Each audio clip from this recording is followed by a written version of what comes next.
নমস্কাৰ বন্ধুসকল, আজি আপোনালোকক এই কাৰখন দেখাই লওঁ। 2013 চনৰ লাষ্টৰ মেনুফেকচাৰিং আৰু 15 চনৰ ৰেজিষ্ট্ৰেশ্যন হয়। চাব পাৰে গাড়ীখন অলপ মডিফাই কৰি থোৱা আছে আৰু লুকছটো খুব ধুনীয়া হৈ আছে গাড়ীখনৰ। গোলাঘাট নাম্বাৰী, AC থকা হয়, AC পূৰা ৰানিং, 4টা টায়াৰ ধুনীয়া হৈ আছে। গাড়ীখন অলপ টাচপেন আছে য'ত ত'ত, কিন্তু পুৰণা গাড়ী যেতিয়া থাকিবই অলপ। গাড়ীখন ধুনীয়া হৈছে, ইঞ্জিন পূৰা এপ্ৰন চিল আছে, বনেট চিল আছে, ইঞ্জিন ধুনীয়া হৈছে গাড়ীখনৰ। এবাৰ ষ্টাৰ্ট দি শুনাই দিম বাৰু মাতটো।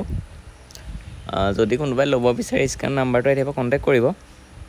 1,20,000 টকাত এখন গাড়ী দি দিব পাৰিম মই। পূৰা AC ৰানিং আৰু AC ৰানিং কাৰ 2015 চনৰে ধৰক, ক'তো নাপায়। চিট কভাৰ চাই লওক, একদম পূৰা ধুনীয়া হৈ আছে ইণ্টেৰিয়ৰটো। বাকী ভালকৈ চাই লওক, যদি কোনোবাই ল'ব বিচাৰে ফোন কৰিব। লুকছটো খুব ধুনীয়া হৈছে গাড়ীখনৰ। এনেও বগা আৰু ক'লাত গাড়ীবোৰ ধুনীয়াই লাগে, চাই ল'ব পাৰে।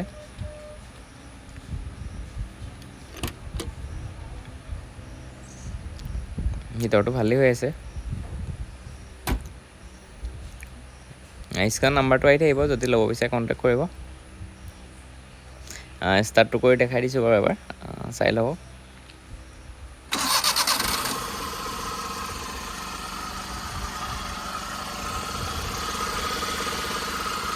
আৰু যদি কোনোবাই ল'ব বিচাৰে কণ্টেক্ট কৰিব। চাব পাৰে চাইছোঁ পূৰা AC ৰানিং হৈ আছে গাড়ীখনৰ, চলাবলৈও ভালেই হৈ আছে। যদি লয় কণ্টেক্ট কৰিব, স্কেন নাম্বাৰটো আহি আছে।